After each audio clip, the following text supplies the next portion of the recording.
Hey, what's up everybody? This is Superbrick501 and today I want to go over the massive patch that was released for Outriders on April 30th. Now before we get into the video, only 6% of people that watch my videos are subscribed to my channel. So make sure to subscribe if you want to keep up with all of my videos. Now, I'm not going to be going over the entire patch because this patch is absolutely massive. There are dozens and dozens of rows of balance changes, bug fixes, performance upgrades, and other changes to the game. And if you do want to go into specifics for this patch, I'd recommend checking it out for yourself. Like I said, there's bug fixes, performance upgrades, setting changes. There's some bug fixes and changes to all the different classes and a bunch more. I just wanted to go over some of the changes that I thought were a little bit more important and more interesting. Now, first off, this patch does not restore all the items everybody lost with the inventory wipe bug. They said in these patch notes that they are still working on that, and they will have an announcement whenever it is ready for everyone to get their items restored and to give an appreciation package with that as well. So you have to keep waiting if you lost all of your items for that. No idea when it will be. Hopefully that would be coming sometime soon though. And some of the specific patch notes I want to go over is first off some of the rebalancing for some of the AI. AI snipers now give players more time to dodge their shots. So essentially before, anytime a sniper would shoot at you, it's pretty much going to hit you unless you're in cover and kind of go back into cover after you bait a shot. Pretty much everything else, no matter if you're dodging or not, that red laser is always going to stay on you and you're always going to get hit by their shots. Now, I haven't tested this that much, but just being able to dodge your shots is going to be a big buff. Now, I'm not sure if this is something that was intended or not, but it seems snipers are doing a lot less damage when I went and tested this. I got hit by some of their shots, and before it would do most of my health in one shot from a sniper on some of my characters, but now it seems to be doing a lot less damage, and I'm not sure what that is down to, if it was intended or if it wasn't, but that's one of the biggest frustrations in the game is some of the AI functions, how they deal their damage, how bursty some of them are, and with not being able to dodge the sniper shots pretty much ever. Then the other thing is reduce the amount of knockback from creatures in the Stargrave expedition. There's also a greater delay between spawns and reduced number of offending creatures. Now, this is a good change because the knockback from creatures in pretty much the entirety of the game is absolutely ridiculous, especially in expeditions fully based around creatures because there are so many and the mob density is so high. You're just constantly getting interrupted, knockback, and stunned. Now, I'm not sure why just in this specific expedition this was changed. In my opinion, this should very much be changed throughout the entirety of the game. They should definitely add a pretty big reduction in the interrupts and knockbacks and stunning of creature attacks because they're all melee, so they all have some amount of CC added into their attacks no matter how big or small the enemies are, down to the point where expeditions that are mainly focused on having creature enemies are pretty much always harder for majority of the builds than just going into the expeditions against humanoid AI that are going to be using weapons. So next, a PC specific change. Fix an issue whereby old crash dump files were not being properly cleared from the player system, and these are the 300 megabyte files that were previously left behind. So essentially what would happen on PC is when your game would crash, there would be crash files left over that weren't automatically deleted, so you would be building up just a bunch of space of these useless crash files that don't really mean anything, don't have any use. And I know a bunch of people in the past have talked on the Reddit about lots of people having this issue. I really haven't noticed it, but there's probably a pretty good chance that if I went and checked that there would be these leftover crash files. So it's nice that these will not be happening anymore. I'm not sure if these are retroactively going to be automatically deleted or if you're still going to have to go in and delete them yourself. And next, one of the biggest and most controversial changes with this patch, fix a bug that causes the emergency stance mod's damage reduction buff to not correctly end. I went over this glitch and a lot of other people were using this in their builds. This was essentially using the emergency stance mod that would apply Golem to you if you drop below 30% health, and essentially every time it activated, it had a pretty good chance to glitch and cause the 65% damage reduction to just permanently be on you, and it would only be removed if you exited the game or died. So essentially what you could do, you could get this buff, you could even switch out the gear piece after getting the glitch buff on you, and then just have a permanent 65% damage reduction all of the time. And I do think a lot of builds were kind of built with this in mind, and even though it was a glitch, I do think this kind of shows a bigger issue in in the balancing of the game, because a lot of people were using this bug, getting this massive damage reduction, and then feeling like a really well-built build was complete. It seems that a lot of the game has a pretty big balancing issue with the game being way too bursty coming from enemies, and I think they kind of knew this because they already have a function in the game where every little bit, if you get down to a certain health, you won't be able to die for 1 to 2 seconds. You'll just sit at like 5 to 10% health, and then after that small timer, you'll then be able to die. Kind of like an immunity activator, though we have no idea what the timer is, and it doesn't say anywhere in the game, but it is in the game. And it seems like everybody using this emergency stance glitch is kind of showing that most people felt that the game was way too bursty. Enemies do way too much damage, and specific enemies do way too much damage. So I do hope in the future that there is some type of balancing around that, because some specific enemies in this game can two-hit the tankiest characters you can possibly make without issue.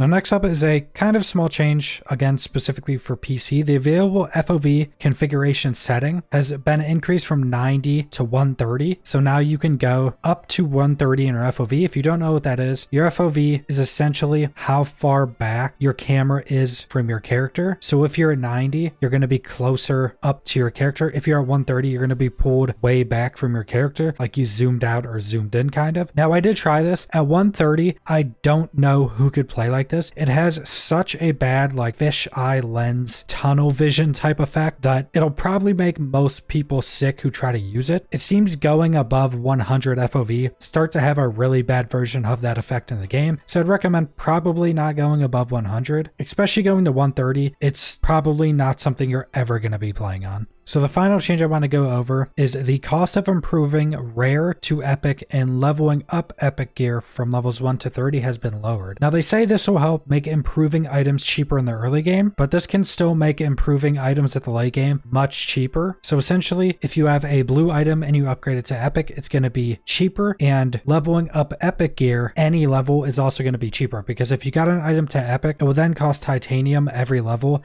until expedition levels. So now that's going to be lowered. And this will help people who aren't into the end game, don't have a challenge tier 15 expedition character, to make builds much more easily, and to help people that may even have a high expedition character but don't have as much time to farm up constant titanium. Because if you say get a lower level item that you upgrade to epic and want to upgrade it all the way to level 50, that can cost legitimately thousands or tens of thousands of titanium. So this will definitely help people who haven't been farming for hundreds of hours at endgame to create new builds and upgrade new items. So that's pretty much all the specific things I wanted to go over for this big patch of the game. Like I said, there's dozens of lines of patch notes, of bug fixes, performance increases, some balance changes. I'd recommend, if you want to see the specifics, go check out the patch notes. There are a ton of them. A lot of them aren't super consequential to like your actual character power in the game, but some of the bug fixes may be of interest to people that have been running into those. So subscribe if you want to see more Outriders or other videos. Leave a like if you liked the video. Leave a comment down below what you guys think about this patch, and thanks for watching.